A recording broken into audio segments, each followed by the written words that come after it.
Hay algo profundamente tierno, casi cómico, en la ingenuidad que tenemos cuando nos enfrentamos a la nube por primera vez. Totalmente. Esa especie de fase de luna de miel.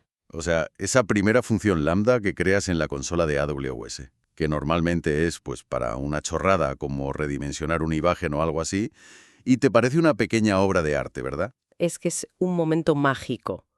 Hace una sola cosa, la hace perfectamente bien y el código es súper limpio. Y lo mejor de todo, cero servidores físicos que acariciar, ni parches de seguridad de Linux que aplicar a las 3 de la mañana con los ojos inyectados en sangre. Claro, quien despliega eso respira hondo, se reclina en la silla y siente que ha alcanzado el nirvana de la eficiencia operativa. Pero bueno, luego la realidad llama a la puerta, llega la segunda función, luego la décima.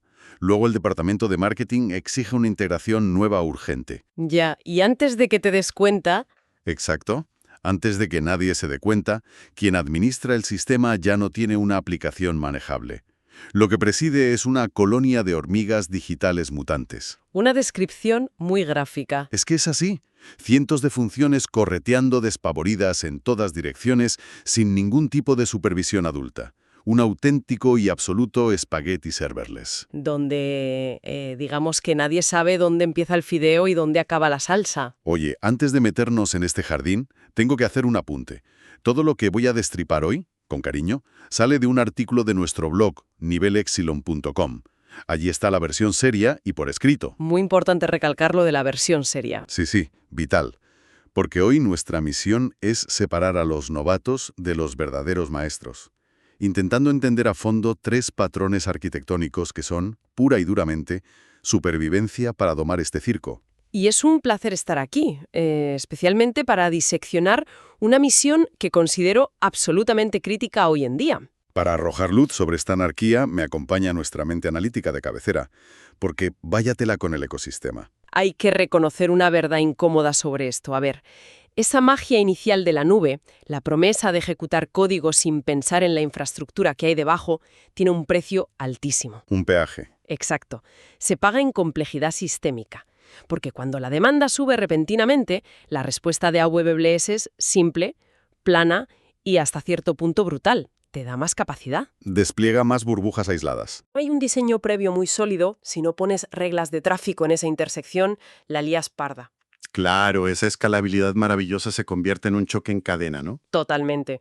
Los servicios empiezan a pisarse entre ellos, las bases de datos relacionales se bloquean por exceso de conexiones simultáneas y la factura a final de mes, bueno. Madre mía, la factura. Termina pareciendo el presupuesto de un país pequeño. Ese es el verdadero susto de Halloween para cualquier equipo financiero. Sin duda. Pues a ver, para poner orden en esta fiesta anárquica, el primer instinto de la humanidad a lo largo de la historia, y curiosamente también de la gente que diseña software, es poner a alguien al mando. Pasar del caos a la dictadura. Discoteca de los años 90. No hace el trabajo pesado, ¿eh? Para eso están los becarios o los microservicios de fondo. Él solo controla la puerta. Exactamente. Se planta en la puerta, recibe la petición, le echa un vistazo de arriba a abajo para validar que la entrada no sea una barbaridad. Consulta la lista VIP. Eso, consulta su viejo libro de reglas, que vendría a ser la lógica de negocio, y empieza a repartir órdenes directas a los demás. Oye tú, haz esto, tú, lo otro. La analogía del portero de discoteca me parece brutal porque ilustra perfectamente el valor central de este patrón. Es la consolidación de la toma de decisiones. El guardián. Exacto. Y a nivel técnico, a ver, esto es ideal para flujos de trabajo pequeños o medianos, porque hay una tendencia enorme en la industria a sobreingenierizar las cosas. Ostras, totalmente. Si lo sabremos nosotros. A veces, para orquestar tres acciones secuenciales que son súper sencillas, ves a equipos desplegando AWS Step Functions, que es un señor servicio, ojo. No me malinterpretes, Step Functions es una herramienta espectacular para máquinas de estado complejas. Pero usarla para un flujo lineal de 3 pasos es literalmente como usar un mazo de demolición para cascar una nuez. Matar moscas a cañonazos. Exacto. El patrón de comando, usando una simple función lambda, mantiene una separación cristalina. Establece una frontera súper dura entre la función que piensa y los servicios que hacen el trabajo. Pues bajemos esto al barro. A ver, con un escenario real, de esos que te salvan o te hunden un viernes por la tarde justo antes de irte a tomar una cerveza. Imagineos un e-commerce. Vale, el clásico carrito de la compra. Eso es. Un cliente pulsa en comprar. Esa petición entra por la puerta grande de un API Gateway y aterriza en una lambda que vamos a llamar el procesador de pedidos. Nuestro jefe micromanager. Ese. Y como todo buen micromanager, tiene problemas graves de confianza. Así que lo primero que hace es validar el payload JSON. Si todo cuadra, guarda un registro en una tabla de DynamoDB inmediatamente. Hace eso para curarse en salud, para que, pase lo que pase después, quede constancia de que esa orden existe. DynamoDB actúa como su libreta inmutable. Claro. Y solo entonces empieza a invocar a otras lambdas de forma muy ordenada. Llama a la de pagos, espera respuesta, luego a la de envíos y finalmente a la que manda el correo al cliente. Suena súper ordenado y lógico. Suena genial, sí. Pero aquí me ha saltado una duda técnica bastante importante. Si este procesador de pedidos llama a la función de pagos de forma síncrona y se queda esperando la respuesta, Ajá. ¿no estamos pagando dos veces? O sea, AWS cobra por los milisegundos de ejecución. Si la lambda jefa está en pausa esperando a la lambda de pagos, estamos pagando por una función que literalmente no está haciendo nada más que mirar el reloj. Pues diste en el clavo. Esa es una observación fundamental y es exactamente el talón de Aquiles de este modelo. Un agujero en el bolsillo. Totalmente. Estás pagando por el tiempo de cómputo inactivo de la función invocadora. Pero el problema va muchísimo más allá del coste financiero. Ah, ¿sí? Sí. Hay un peligro arquitectónico inmenso en esta jerarquía tan rígida. Si absolutamente todas las decisiones y la lógica de enrutamiento tienen que pasar por esa única función, el código se infla. Ya veo por dónde vas. Acabamos de crear lo que en ingeniería de software denominamos un objeto Dios, un God Object. Es una pieza de infraestructura monstruosa que sabe demasiado y gestiona demasiado. Y esto nos lleva al verdadero escenario de pesadilla. ¿Qué pasa cuando ese portero de discoteca, ese jefe controlador, recibe, no sé, 10.000 peticiones en un solo segundo durante el Black Friday? Pues que se atraganta por completo. Llega a su límite de concurrencia, la base de datos no da abasto para registrar todo tan rápido y el sistema entero se detiene. Se cae todo el chiringuito.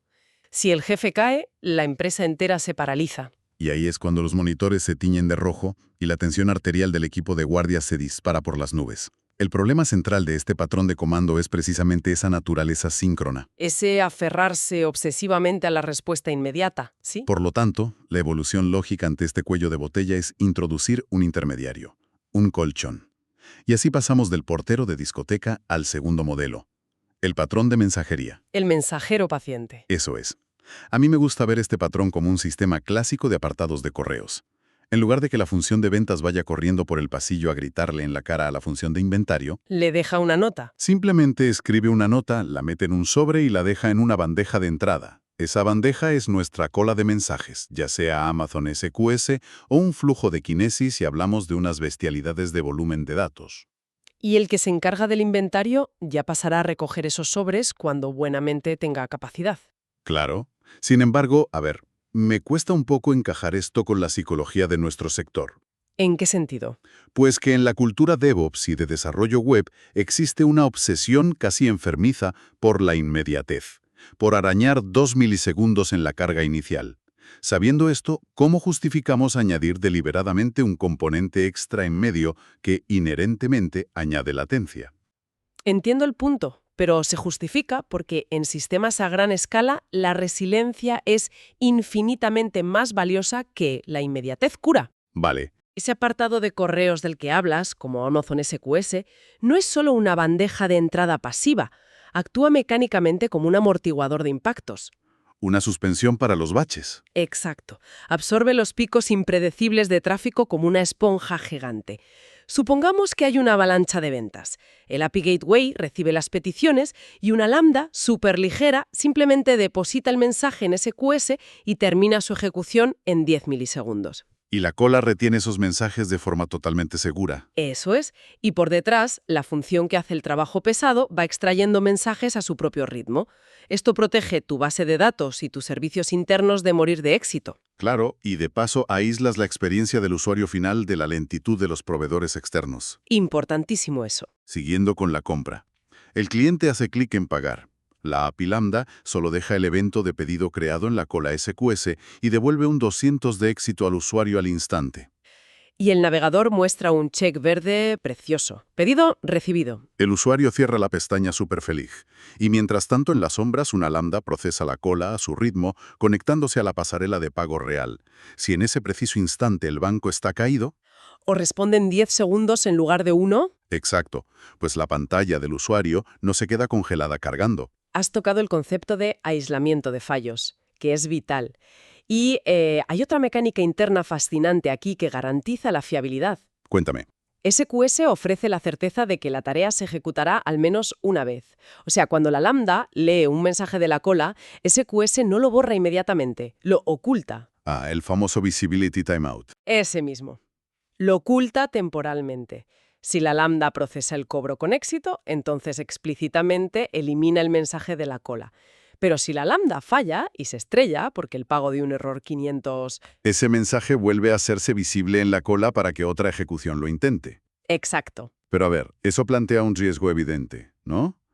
Si el servicio de pago está caído definitivamente, el mensaje fallará, volverá a la cola, otra lambda lo intentará, fallará de nuevo, y entraremos en un bucle infinito que bloquea toda la tubería. Bien, para evitar ese marrón monumental, existe una red de seguridad espectacular. La Dead Letter Queue, o DLQ, la cola de mensajes muertos. Menudo nombrecito. Sí, muy dramático. Se configura la cola principal para decir, oye, si este mensaje falla más de 3 veces, no lo intentes más. Lo manda al purgatorio. Automáticamente, SQS saca ese mensaje problemático y lo aparta en una DLQ. Es una zona de cuarentena. Así, el sistema sigue procesando el resto de ventas sin atascarse. Y ese mensaje específico queda guardado para que el equipo de ingeniería lo investigue el lunes por la mañana con un café, sin perder datos críticos. Esa es la idea. Es una solución de una elegancia innegable. Pero hablemos de la resaca que deja esta fiesta asíncrona, porque toda esta paciencia y este desacoplamiento tiene un precio. Vaya que sí lo tiene. Y lo pagan con su cordura los ingenieros de fiabilidad, los famosos SRE. Retomando una metáfora del texto original que da de lleno en la herida, depurar un error cuando la petición ha viajado a través de colas asíncronas es exactamente como intentar rastrear un paquete internacional sin número de seguimiento. Es una pesadilla. Sabes que salió de un continente y debería llegar a otro, pero en medio hay un absoluto agujero negro. Sí, en un sistema síncrono tienes un log secuencial perfecto. Sabes exactamente qué pasó y cuándo. Pero en la sincronía tienes que abrir los malditos registros de CloudWatch e intentar deducir si este evento que entró a las 10:01 es el mismo que salió de la cola a las 10:04 con una forma ligeramente distinta. Totalmente.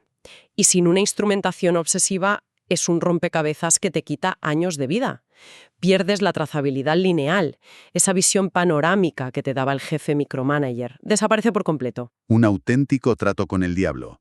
Ganas estabilidad frente a los picos de tráfico, pero sacrificas la simplicidad mental del sistema. Pero la evolución de los sistemas no puede detenerse ahí, porque hemos visto al jefe que da órdenes directas, hemos visto al mensajero que reparte cartas pacientemente una a una. Pero a veces ocurre algo tan sísmico que la noticia no puede esperar en una bandeja, ¿verdad? Exacto, tiene que ser comunicada a todo el mundo a la vez. Y ahí pasamos del procesamiento en cola al procesamiento paralelo masivo. Y aquí es donde hace su entrada el tercer modelo, el pregonero del pueblo, lo que se conoce en arquitectura como el patrón fan-out. Este es el territorio de las verdaderas arquitecturas impulsadas por eventos, el nivel donde la nube realmente despliega su capacidad más bruta. Para visualizarlo, nada mejor que pensar en el clásico cotilla de la oficina. Me encanta esta analogía. Esa persona que descubre un chisme jugoso y, en lugar de ir susurrándolo mesa por mesa, se sube a la azotea del edificio con un megáfono y lo grita a los 4 vientos para que se entere todo el bloque. En AWS, esa azotea, ese megáfono, suele ser un topic de Amazon SNS o un bus de eventos como EventBridge. Y la belleza de este cotilla es que a quien publica el evento no le importa más de mínimo quien está escuchando abajo. Ni lo sabe, ni le importa. No le interesa si hay un solo servicio tomando notas o si hay 100 apuntando el chisme. Su única responsabilidad es soltar la bomba informativa y desentenderse por completo y seguir a lo suyo. Y es precisamente esa profunda indiferencia la que proporciona un desacoplamiento casi perfecto. La mecánica es brutal. Un evento se publica en ese concentrador central. ¿Como SNS? Sí. Y automáticamente la plataforma de AWS se encarga de clonar y empujar ese evento hacia todos los servicios que se hayan suscrito previamente. El resultado es que se disparan múltiples funciones Lambda de manera estrictamente simultánea. ¿Todas a la vez? Cada una recibe su copia de los datos y ejecuta su lógica de forma aislada. Es el paradigma definitivo para reaccionar en tiempo real. Pues retomemos la bendita orden de compra. El cliente finaliza el pedido. El evento golpea el bus de EventBridge. Automáticamente, como el disparo de salida de una carrera, 3 lambdas saltan en paralelo. ¡Pum! La primera actualiza el stock de inventario. La segunda se conecta al proveedor de correo para enviar la factura. Y la tercera inyecta los datos en un flujo analítico. Todo ocurre a la vez.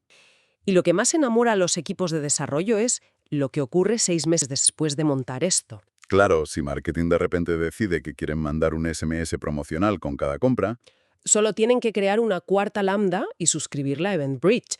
No hay que reescribir, ni tocar, ni testear de nuevo el código original que generó la venta. es literalmente como conectar una lámpara más a una regleta de enchufes en tu casa. Magia pura. Desde el punto de vista del desarrollo iterativo, es magia, sin duda.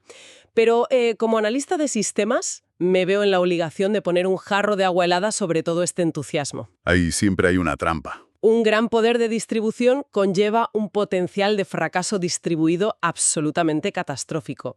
Y aquí es vital que hablemos del concepto del evento de la píldora envenenada, the poison pill. Uy, el temido veneno en el pozo de agua de la arquitectura. Cuando lo que grita el cotilla por el megáfono es literalmente radioactivo. Una descripción muy gráfica, pero súper real. Imaginemos que el evento original contiene un defecto estructural tonto. Del estilo, Pues quizá le falta un campo crítico, digamos el ID del usuario, o simplemente el JSON está mal formado por una coma. El publicador lanza este evento defectuoso al bus de EventBridge. ¿vale? El bus hace su trabajo maravillosamente a la perfección y transmite esta píldora envenenada a las 30 lambdas que están suscritas. Como es un dato corrupto, las 30 funciones intentan procesarlo en paralelo y las 30 se estrellan con una excepción. Todas rotas. Y aquí es donde la tenacidad de la nube se vuelve en nuestra contra, ¿no? Porque claro, AWS está diseñado para no rendirse a la primera de cambio. Exactamente. Por defecto, ante un fallo asíncrono, los servicios de AWS están configurados para reintentar la operación. Madre mía. Así que tienes 30 funciones fallando, AWS lo detecta y dice, venga, vamos a intentarlo de nuevo. Las 30 se reinician simultáneamente, vuelven a leer el mismo evento venenoso. Y vuelven a estrellarse. Lo que comenzó como un trivial error tipográfico en un generador de eventos, en cuestión de segundos se ha convertido en una tormenta perfecta de invocaciones en cadena. ¡Qué desastre! Tienes miles de ejecuciones fallidas por segundo martilleando la infraestructura de registro, consumiendo capacidad de cómputo inútilmente y, lo más doloroso, generando una factura por milisegundos que hará llorar amargamente al director financiero a fin de mes. Vamos, que si se implementa un patrón fan-out sin una monitorización absolutamente paranoica y sin límites estrictos en los reintentos, no estás diseñando un sistema. Estás montando una bomba de relojería financiera en tu propia empresa. Tal cual. Es una pesadilla operativa de libro, vamos. El cotilla da la noticia mal y de repente el edificio entero está en llamas porque todos reaccionaron histéricamente a la vez y no saben cómo parar. Es un caos asíncrono. Bueno, a ver, vamos a hacer un esfuerzo de contención para recapitular un poco lo que tenemos sobre la mesa. Sin que esto suene a la típica diapositiva de cierre corporativa aburrida, ¿eh? ¿Me parece bien? De patrones para evitar el desastre en la nube. Primero, el jefe micromanager, el patrón de comando. Ese que impone un control rígido y síncrono, asumiendo el riesgo del cuello de botella a cambio de cierta simplicidad. Luego vimos al mensajero paciente, la mensajería asíncrona, usando colas como esponjas para absorber los golpes del tráfico, aunque convierta la depuración en un acto de fe. Totalmente. Y por último, el pregonero del pueblo, el fan-out, para desencadenar esas ráfagas de actividad paralela, asumiendo el riesgo brutal de la temida píldora envenenada. Y ojo, la verdadera maestría arquitectónica se alcanza cuando comprendes que estos 3 patrones no compiten entre sí. Son piezas de un mismo rompecabezas. Claro, no tienes que elegir solo uno. En sistemas grandes se usan los 3 de forma orquestada. Por ejemplo, un evento global se publica mediante un patrón fan-out, pero los suscriptores no son lambdas sueltas, sino colas de mensajería que almacenan eso pacientemente. Ah, claro. Y luego de esas colas cuelgan lambdas individuales que los procesan aplicando sus lógicas de comando específicas. Exacto. Se crea un tejido súper resiliente, combinando las fortalezas de cada uno y mitigando sus debilidades. Se construye todo un ecosistema orgánico. Qué bonito suena en la teoría, pero a ver, no quiero terminar este análisis dejando una sensación idílica. Sería un error, sí. Porque sé perfectamente que quienes llevan años y años administrando redes, montando contenedores y lidiando con servidores Linux ahí en la trinchera, deben estar escuchando esto con una mueca de ironía. Y con toda la razón del mundo. Porque la reflexión final más cruda y al mismo tiempo la más fascinante de toda esta evolución a serverless es que en el fondo nos hemos engañado un poco a nosotros mismos. Una ilusión de simplicidad. Pensábamos que la nube venía a simplificar la informática, a borrar para siempre la complejidad de mantener servidores encendidos. Pero la realidad brutal es que la solución para domar esta turba de funciones independientes no es tener menos complejidad, es simplemente organizar esa complejidad de una manera distinta. Es el eterno ciclo de la ingeniería de software, de verdad. Aislamos la complejidad de la infraestructura física, sacamos los hierros solo para empujar toda esa carga cognitiva hacia la capa de la arquitectura lógica y las redes distribuidas. Exactamente eso. O sea, es casi poético. Pasamos todos los años 90 sufriendo los malditos problemas de los monolitos de software que se caían enteros y fallaba una sola línea de código, ¿verdad? Sí, el terror del monolito. Así que pasamos 20 años inventando la nube y despiezando todo ese código en cientos de microfunciones invisibles solo para descubrir que hemos recreado exactamente los mismos problemas de sincronización, fallos en cadena y cuellos de botella que teníamos hace 30 años. Pero ahora distribuidos por centros de datos a nivel global y pagando la fiesta por milisegundo. Tal cual. Solucionamos el dolor de cabeza de, oye, el servidor se ha quedado sin memoria, para abrazar voluntariamente el dolor exquisito y sofisticado de, madre mía, mi bus de eventos ha generado una tormenta de reintentos asíncronos paralelos en 3 continentes. Cambiamos un problema mundano por un problema elitista, básicamente. Oye, y en el fondo nos encanta. Nos encanta porque, seamos sinceros, es un desafío intelectual inagotable. Entender estos patrones a fondo es la única manera de asegurar que ese código tan elegante que desplegamos no se convierta en el monstruo que acabe devorando el presupuesto de todo el departamento. Y para evitar que se ocurra, no queda otra que estudiar e informarse. Lo cual me lleva a nuestro cierre innegociable. Adelante. Si te has quedado con ganas de ver los comandos exactos o la teoría sin mis divagaciones, tienes el artículo completo en el blog. Enlace directo en la descripción. Pásate por nivelepsilon.com. Una lectura recomendadísima, ¿eh? Oye, ha sido un análisis fascinante, de verdad. Muchas gracias por pasarte. A ti. Y a la gente que nos escucha, la próxima vez que observéis cientos de ejecuciones concurrentes en el panel de monitorización, al menos tendréis un mapa mental para entender qué patrón arquitectónico está liderando esa carga. Como mínimo habrá vocabulario técnico de sobra para saber a quién echarle la culpa en la próxima reunión de revisión de incidentes, que siempre es un alivio, las cosas como son. Siempre ayuda, sí. Nos despedimos hasta la próxima inmersión profunda. Y mientras tanto, cuando abráis la consola de AWS y veáis esa primera función lambda solitaria, tan pura, tan limpia y tan inocente, Saboread ese momento de paz. hacedlo. Porque antes de parpadear, el mensajero habrá extraviado un paquete en una cola. El cotilla estará gritando una píldora envenenada por el megáfono y el jefe micromanager estará sufriendo un ataque de pánico por falta de concurrencia. Un saludo a toda la resistencia técnica y hasta la próxima.